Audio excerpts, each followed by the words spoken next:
Hello everyone, स्वागत है आप सबका learning with Gautam YouTube channel में। तो आज के इस वीडियो में हम करने वाले हैं क्लास 12th म्यूजिक के यानी कि संगीत के top 70 most important VVI objective question answer को, जो कि आपके आने वाले बोर्ड एग्जाम के लिए काफ़ी ज़्यादा इंपॉर्टेंट प्रश्न रहने वाला है। इस वीडियो में मैंने जितने भी क्वेश्चन लिए सभी क्वेश्चन सिलेक्टेड और इंपॉर्टेंट है, तो आप लोग वीडियो को अच्छे से ध्यानपूर्वक और लास्ट तक जरूर देखिएगा, क्योंकि इसी में से कई सारे क्वेश्चन आपको बोर्ड एग्जाम में भी देखने को मिल जाएगा। तो चलिए शुरू करते हैं फर्स्ट क्वेश्चन से। और पहला क्वेश्चन है हमारा कि उस्ताद अब्दुल करीम खां किस घराने से आते हैं। उस्ताद अब्दुल करीम खां जो है या किस घराने से आते हैं, तो ये जो है ये किराना घराने से आते हैं उस्ताद अब्दुल करीम खां, यानी कि ऑप्शन नंबर डी हो जाएगा।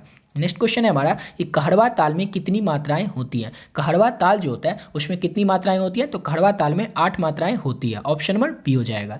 नेक्स्ट क्वेश्चन है हमारा कि निम्न में से यानी कि चार जो ऑप्शन दिया हुआ इस 4 ऑप्शन में से किस ताल में 12 मात्राएं होती है। किस ताल में 12 मात्राएं होती है, तो एक ताल में 12 मात्राएं होती है, ऑप्शन नंबर बी हो जाएगा। एक ताल में जो है 12 मात्राएं होती है।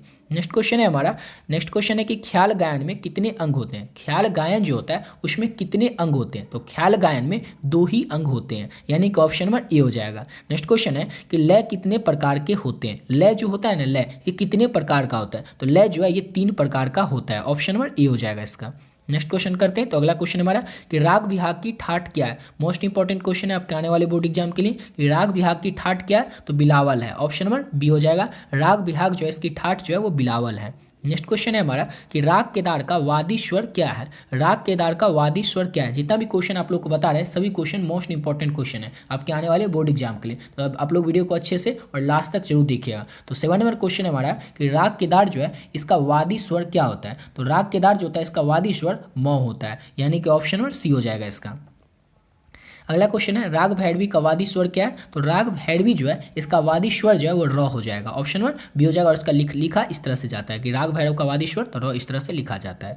अगला क्वेश्चन करते हैं। तो नेक्स्ट क्वेश्चन है हमारा उस्ताद फैयाज खां किस घराने से आते हैं। उस्ताद फैयाज खां जो थे ये आगरा घराने से आते थे, ऑप्शन नंबर ए हो जाएगा। और देखिए डिटेल में इस तरह से नहीं बता रहे हैं, क्योंकि 70 क्वेश्चन है और 70 क्वेश्चन को डिटेल से आप लोग को समझाने लेंगे तो वीडियो काफ़ी ज़्यादा लंबा हो जाएगा। इसलिए क्या किया, सब्जेक्टिव क्वेश्चन में जो भी सब्जेक्टिव क्वेश्चन है आपके आने वाले बोर्ड एग्जाम के लिए इंपॉर्टेंट, और सभी सब्जेक्टिव क्वेश्चन को और उसमें डिटेल से आप लोगों को बता दिए। उस वीडियो का लिंक आपको डिस्क्रिप्शन बॉक्स में मिल जाएगा, या फिर आप लोग चाहें तो चैनल के प्लेलिस्ट सेक्शन में जाके देख सकते हैं सब्जेक्टिव क्वेश्चन को, म्यूजिक की सब्जेक्टिव क्वेश्चन को। चलिए अब अगला क्वेश्चन करते हैं। तो नेक्स्ट क्वेश्चन है हमारा कि भारतीय संगीत में कितनी श्रुतियां हैं। भारतीय संगीत जो है इसमें श्रुतियां कितनी होती हैं, तो भारतीय संगीत में 22 श्रुतियां होती है, ऑप्शन नंबर बी हो जाएगा इसका। याद रखिएगा जो भारतीय संगीत है इसमें 22 श्रुतियां होती हैं, ऑप्शन नंबर बी हो जाएगा। नेक्स्ट क्वेश्चन है कि सप्तक कितने हैं। सप्तक जो है ये कितने हैं, सप्तक कितने हैं, 4 5 3 या 2, तो सप्तक जो है वो 3 होते हैं, ऑप्शन नंबर सी हो जाएगा। नेक्स्ट क्वेश्चन है हमारा कि झप ताल में कितने विभाग है। झप ताल जो है इसमें कितने विभाग होते हैं, तो झप ताल में 4 विभाग होते हैं, ऑप्शन नंबर सी हो जाएगा। नेक्स्ट क्वेश्चन है जौनपुरी का संवादी स्वर क्या है। जौनपुरी जो है ना, जौनपुरी इसका संवादी स्वर, वादी नहीं, जौनपुरी का संवादी स्वर पूछा है, तो जौनपुरी का जो संवादी स्वर है वो ध हो जाएगा, ऑप्शन नंबर बी हो जाएगा इसका। अगला क्वेश्चन है हमारा कि रूपक ताल में कितनी मात्राएं होती है। रूपक ताल जो होता है उसमें कितनी मात्राएं होती है, ये आपको बताना है कि रूपक ताल में 8 मात्राएं होती है, 7 मात्राएं होती है, 6 मात्राएं होती है, या फिर 9 मात्राएं होती है। तो रूपक ताल जो होता है उसमें 7 मात्राएं होती है, यानी कि ऑप्शन नंबर बी हो जाएगा इसका। अगला क्वेश्चन करते हैं। तो नेक्स्ट क्वेश्चन है हमारा कि राग भैरव का गायन का समय क्या है। तो राग भैरव को किस समय में गाया जाता है, तो राग भैरव जो है इसको प्रातः काल में गाया जाता है, यानी कि ऑप्शन नंबर क्या हो जाएगा, तो ऑप्शन नंबर इसका ए हो जाएगा। राग भैरव को प्रातः काल में गाया जाता है, ऑप्शन नंबर ए हो जाएगा। अगला क्वेश्चन क्या हमारा, तो नेक्स्ट क्वेश्चन है किस राग में गौ नी कोमल और बाकी स्वर जो होते हैं वो शुद्ध लगते हैं। किस राग में ऐसा होता है कि गौ नी जो होता है ना वो कोमल लगते हैं और बाकी जो बचे हुए स्वर होते हैं वो शुद्ध लगते हैं। किस राग में, तो काफी राग में, ऑप्शन नंबर इसका ए हो जाएगा, काफी राग में। नेक्स्ट क्वेश्चन है हमारा 17 नंबर क्वेश्चन है कि स्वरों के उतरते क्रम को क्या कहते हैं। स्वर के जो उतरते क्रम होते हैं उसको क्या कहते हैं, तो अवरोह कहते हैं। आरोह और अवरोह क्या होता है, ये किस तरह से समझा जा सकता है, इसको आप लोगों को सब्जेक्टिव क्वेश्चन में अच्छे से बताए हुए हैं कि आरोह को कैसे समझेंगे, अवरोह को कैसे समझेंगे, क्योंकि यही सब आपके सब्जेक्टिव क्वेश्चन में पूछे जाते हैं। जैसे अगर पूछा जाए आपके एग्जाम में कि अवरोह किसे कहते हैं, तो स्वर के जो उतरते हुए क्रम होते हैं उसे ही हम अवरोह कहते हैं, ऑप्शन नंबर इसका सी हो जाएगा। अगला क्वेश्चन करते हैं। और नेक्स्ट क्वेश्चन है हमारा कि राग अलहैया बिलावल का वादी स्वर क्या है। तो राग अलहैया बिलावल जो है इसका वादी स्वर जो है वो ध हो जाएगा, ऑप्शन नंबर सी हो जाएगा। नेक्स्ट क्वेश्चन है संपूर्ण जाति में कितने स्वर लगते हैं। संपूर्ण जाति जो है उसमें 7 स्वर लगते हैं, ऑप्शन नंबर सी हो जाएगा इसका। नेक्स्ट क्वेश्चन है हमारा कि भांगड़ा नृत्य जो है ये किस राज्य का है। भांगड़ा डांस जो है या किस राज्य का डांस है, तो आप लोग को ऑलरेडी पहले से इसका आंसर पता ही होगा कि भांगड़ा जो है ये पंजाब राज्य का डांस है, ऑप्शन नंबर डी हो जाएगा इसका। नेक्स्ट क्वेश्चन है हमारा अगला क्वेश्चन कि स्वर लिपि पद्धति को किसने प्रचलित किया था। स्वर लिपि पद्धति जो थी इसको किसने प्रचलित किया था, तो स्वर लिपि पद्धति को पंडित भातखंडे ने प्रचलित किया था। ऑप्शन नंबर बी हो जाएगा। अब अगला क्वेश्चन है हमारा कि संगीत पारिजात के लेखक कौन थे। इंपॉर्टेंट क्वेश्चन है आपके आने वाले बोर्ड एग्जाम के लिए कि संगीत पारिजात के लेखक कौन थे, तो संगीत पारिजात के लेखक पंडित अहोबल थे। ऑप्शन नंबर सी हो जाएगा। पंडित अहोबल जो थे ये संगीत पारिजात के लेखक थे और यही सेम क्वेश्चन आपके मॉडल पेपर में भी दिया हुआ था। आपका जो मॉडल पेपर बिहार बोर्ड की तरफ से रिलीज किया गया था ऑफिशियल मॉडल पेपर म्यूजिक का, उसमें भी यही क्वेश्चन सेम दिया हुआ था और मॉडल पेपर को भी आप लोग को पहले ही करवा दिए, उसका भी आप लोग वीडियो देख सकते हैं अगर अभी तक आप लोग नहीं देखें तो। मॉडल पेपर में जितने भी 70 क्वेश्चन थे 70 क्वेश्चन उस सभी का आंसर डिटेल में आप लोग को अच्छी तरीके से समझा दिए। उसका वीडियो का लिंक भी आपको डिस्क्रिप्शन बॉक्स में मिल जाएगा, आप लोग चाहें तो इस वीडियो को भी देख सकते हैं। हम नेक्स्ट क्वेश्चन करते हैं। तो अगला क्वेश्चन है हमारा कि राग भीम पलासी जो है इसका संवादी स्वर क्या है। वादी नहीं, भीम पलासी का संवादी स्वर। तो राग भीम पलासी जो है इसका वादी स्वर हो जाएगा, धैवत नहीं होगा, गंधार भी होगा ना, मध्यम भी नहीं होगा और डी, इनमें से कोई नहीं। राग भीम पलासी का संवादी स्वर इनमें से कोई नहीं है। नेक्स्ट क्वेश्चन है अगला क्वेश्चन हमारा कि औरव जाति में कितने स्वर लगते हैं। औरव जाति में कितने स्वर लगते हैं, तो 5 स्वर लगते हैं। ऑप्शन नंबर बी हो जाएगा। याद रखिएगा कि औरव जाति में 5 स्वर लगते हैं। नेक्स्ट क्वेश्चन करते हैं। तो अगला क्वेश्चन है हमारा कि पंडित रविशंकर कौन सा वाद्य बजाते थे। पंडित रविशंकर जो थे वो कौन सा वाद्य बजाया करते थे, तो पंडित रविशंकर जो थे वो सितार वादक करते थे। ऑप्शन नंबर बी हो जाएगा। पंडित रविशंकर सितार बजाते थे। अगला क्वेश्चन है हमारा कि पंडित कृष्ण राव शंकर किस घराने के हैं। पंडित कृष्ण राव शंकर जो है वो किस घराने से आते हैं, तो वो ग्वालियर घराने से आते हैं। ऑप्शन नंबर बी हो जाएगा इसका। और अगला क्वेश्चन है हमारा कि रूपक ताल में कितने विभाग होते हैं। रूपक ताल में ना कितने विभाग होते हैं, तो रूपक ताल जो होता है उसमें 3 विभाग होते हैं। ऑप्शन नंबर ए हो जाएगा। अगला क्वेश्चन है राग देश किस ठाट के अंतर्गत आता है। राग देश जो है एक खमाज ठाट के अंतर्गत आता है। ऑप्शन नंबर सी हो जाएगा इसका। अब नेक्स्ट क्वेश्चन है हमारा कि हिंदुस्तानी संगीत में चल एवं अचल मिलाकर कुल कितने स्वर होते हैं। हिंदुस्तानी संगीत में ना चल और अचल दोनों को मिलाकर स्वर कितने होते हैं, तो 12 स्वर होते हैं हिंदुस्तानी संगीत में चल और अचल को मिलाकर।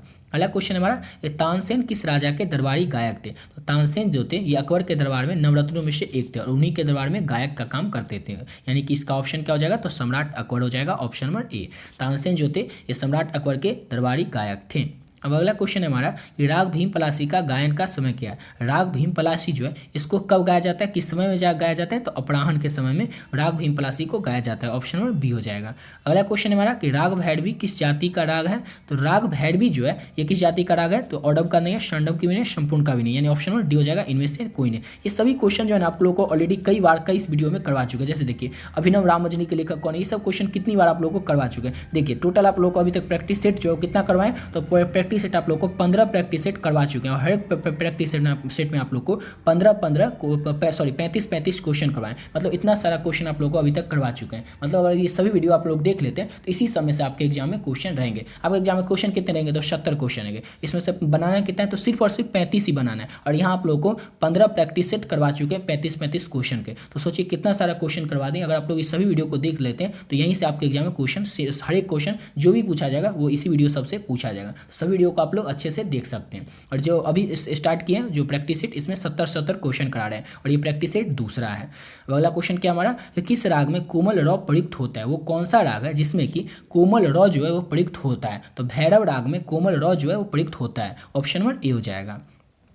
नेक्स्ट क्वेश्चन है हमारा कि किस ताल में 10 मात्राएं होती है। वह कौन सा ताल है जिसमें कि 10 मात्राएं होती हैं, तो झप ताल जो होता है ना उसमें 10 मात्राएं होती है। यानी ऑप्शन नंबर क्या हो जाएगा, तो ऑप्शन नंबर इसका बी हो जाएगा। ठीक है, चलिए अगला क्वेश्चन करते हैं। तो अगला क्वेश्चन क्या हमारा कि राग भीम पलासी जो है इसका गायन का समय क्या है। ये क्वेश्चन देखिए अभी ऊपर ही करवाएं। अब इसका आंसर आप लोग कमेंट बॉक्स में बताइए, क्योंकि देखे तो आप लोग को पता है कि नहीं, क्योंकि सिर्फ देखते हैं या समझते नहीं है, इसलिए इसका आंसर आप लोग कमेंट बॉक्स में बताइएगा कि राग भीम पलासी का गाने का समय क्या है। तो राग भीम पलासी को कब गाया जाता है, 4 ऑप्शन में सबको बताना है।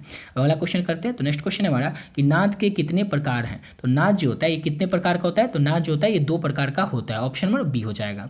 अब अगला क्वेश्चन है हमारा कि स्वरों के चढ़ते क्रम को क्या कहते हैं। स्वर के जो चढ़ते क्रम होते हैं उसको क्या कहते हैं, तो आरोह कहते हैं। ऑप्शन नंबर सी हो जाएगा। नेक्स्ट क्वेश्चन है हमारा कि ताल कहड़वा का प्रयोग किस शैली के साथ होता है। ताल कहड़वा का जो प्रयोग होता है वो किस शैली के साथ होता है, तो सुगम संगीत शैली के साथ ताल कहड़वा का जो प्रयोग है वो होता है। ऑप्शन नंबर सी हो जाएगा। नेक्स्ट क्वेश्चन है विकृत स्वर कितने होते हैं। पहले तो किस विकृत स्वर कहते किसे हैं, क्योंकि ये क्वेश्चन सेम सब्जेक्टिव क्वेश्चन में पूछा जाता है, आपके एग्जाम में पूछा जाएगा कि विकृत स्वर किसे कहते हैं। तो जिस स्वर से को लगने से राग की जो लय रहता है वो बिगड़ जाता है, उसी को विकृत स्वर कहते हैं। नाम से ही पता चलता है वो विकृत होगा, अलग होगा। तो विकृत क्या होगा, राग में लगने से जिस राग बदल जाए, राग जो खराब हो जाएगा, उसी को हम विकृत स्वर कहते हैं। समझ गए। और डिटेल में इसको अच्छे से आप लोग को सब्जेक्टिव क्वेश्चन में अच्छे से बताएं कि विकृत स्वर किसे कहते हैं, उसमें क्या क्या होता है, वो सब आप लोग को डिटेल में सब्जेक्टिव क्वेश्चन में ऑलरेडी बता चुके हैं। तो क्वेश्चन है हमारा कि विकृत स्वर जो होते हैं वो कितने होते हैं। तो विकृत स्वर जो होते हैं वो 5 होते हैं। ऑप्शन नंबर डी हो जाएगा।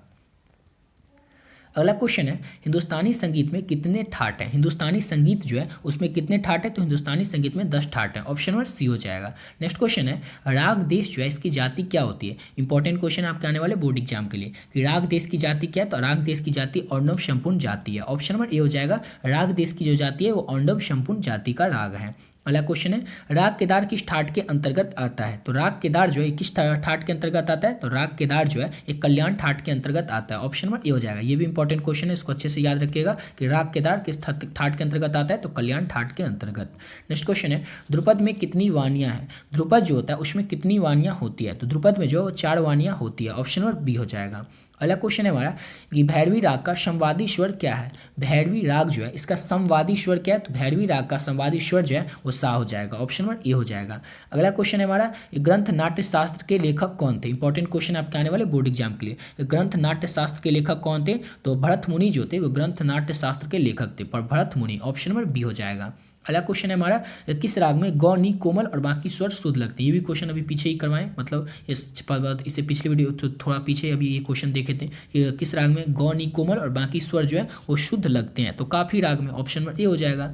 अगला क्वेश्चन है हमारा कि हिंदुस्तानी संगीत में कितने ठाट हैं। हिंदुस्तानी संगीत जो है इसमें कितने ठाट होते हैं। तो हिंदुस्तानी संगीत में 10 ठाट होते हैं। अगला क्वेश्चन है हमारा कि विकृत स्वर कितने होते हैं। तो ऊपर ही देखें कि विकृत स्वर जो है ये कितने होते हैं। तो आप लोग बताइए। तो विकृत स्वर 5 होते हैं। अगला क्वेश्चन है ध्रुपद में कितनी वाणियाँ हैं। ध्रुपद में कितनी वाणियाँ हैं। तो ध्रुपद में 4 वाणियाँ हैं। ऑप्शन नंबर बी हो जाएगा। अगला क्वेश्चन करते हैं। तो नेक्स्ट क्वेश्चन है हमारा कि राग यमन किस ठाट के अंतर्गत आता है। तो राग यमन जो है ये कल्याण ठाट के अंतर्गत आता है। ऑप्शन नंबर ए हो जाएगा। राग यमन कल्याण ठाट के अंतर्गत आता है। नेक्स्ट क्वेश्चन है हमारा कि राग भीम पलासी का संवादी स्वर क्या है। तो राग भीम पलासी जो है इसका संवादी स्वर जो है वो षांडज हो जाएगा। ऑप्शन नंबर डी हो जाएगा। राग भीम पलासी का संवादी स्वर षांडज है। नेक्स्ट क्वेश्चन है राग भैरव का वादी स्वर क्या है। राग भैरव जो है इसका वादी स्वर क्या है। तो ध जो है ये राग भैरव का वादी स्वर है। ऑप्शन नंबर बी हो जाएगा।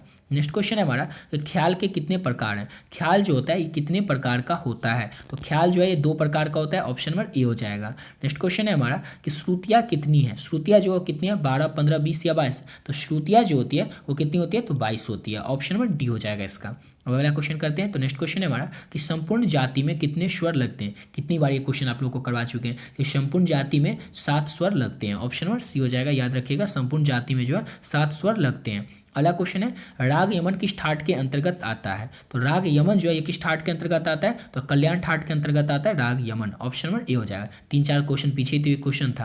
अगला क्वेश्चन है राग मलकौस की जाति क्या है। राग मलकौस जो है किस जाति का राग है। तो ये अर्णव संपूर्ण जाति का है, संपूर्ण संपूर्ण जाति का है, शांडव शांडव जाति का है, इनमें से किसी जाति का है। तो राग मलकौस जो है ये अर्णव जाति का राग है। ऑप्शन नंबर ए हो जाएगा। इंपॉर्टेंट क्वेश्चन है, अच्छे से याद रखिएगा। अगला क्वेश्चन है हारमोनिया जो है किस वर्ग का वाद्य है। हारमोनिया जो है ये किस वर्ग का वाद्य है। तो सुशील वर्ग का वाद्य है हारमोनिया। ऑप्शन नंबर बी हो जाएगा। अगला क्वेश्चन है उस्ताद बिस्मिल्लाह खां कौन सा वाद्य बजाया करते थे। तो उस्ताद बिस्मिल्लाह खां जो थे वो शहनाई वादक थे। ऑप्शन नंबर डी हो जाएगा। शहनाई बजाते थे उस्ताद बिस्मिल्लाह खां। नेक्स्ट क्वेश्चन है रविन्द्रनाथ टैगोर का जन्म किस प्रदेश में हुआ था। आप लोगों में से कई बच्चों को ऑलरेडी ये क्वेश्चन का आंसर पता ही होगा कि रविन्द्रनाथ टैगोर जो थे उनका जन्म हुआ था पश्चिम बंगाल में। ऑप्शन नंबर डी हो जाएगा इसका। अब अगला क्वेश्चन क्या हमारा कि नाद के कितने प्रकार होते हैं। ये क्वेश्चन भी ऊपर ही अभी तो करवाए हैं कि नाद कितने प्रकार का होता है। तो नाग जो होता है ये 2 प्रकार का होता है। ऑप्शन नंबर बी हो जाएगा। नेक्स्ट क्वेश्चन है हमारा कि दादरा ताल की खाली किस मात्रा पर होती है। दादरा ताल की जो खाली होती है वो किस मात्रा पर होती है। तो दादरा ताल की खाली 4 मात्राएं पर होती है। ऑप्शन नंबर ए हो जाएगा। नेक्स्ट क्वेश्चन है राग भीम पलासी का गायन समय क्या है। राग भीम पलासी को कब गाया जाता है। तो सायं काल में यानी कि संध्या काल में राग भीम पलासी का गाने का समय है। अगला क्वेश्चन है हमारा झप ताल में कितने विभाग हैं। झप ताल जो होता है इसमें कितने विभाग होते हैं। तो झप ताल में ना 4 विभाग होते हैं। ऑप्शन नंबर सी हो जाएगा। नेक्स्ट क्वेश्चन है रविन्द्रनाथ टैगोर का जन्म किस प्रदेश में हुआ था, तो बता दिए बंगाल में हुआ था। अगला क्वेश्चन है मियां तानसेन किस राजा के दरबारी गायक थे, ये भी बता दिए थे अकबर के। अगला क्वेश्चन है झपताल में कितने विभाग हैं, झपताल जो होता है इसमें कितने विभाग होते हैं, तो झपताल में 4 विभाग होते हैं, ऑप्शन नंबर सी हो जाएगा। अगला क्वेश्चन है औंडम जाति में कितने स्वर होते हैं, तो औंडम जाति जो होता है इसमें 6, 4, 5 या 7 स्वर होते हैं, तो सॉरी मात्राएं होती हैं यहाँ पर। क्या क्वेश्चन है औंडम जाति, अच्छा स्वर है ना, तो औंडम जाति में जो स्वर होते हैं वो कितने होते हैं, तो 5 होते हैं, ऑप्शन नंबर सी हो जाएगा। स्वर कितने होते हैं, तो 5 होते हैं।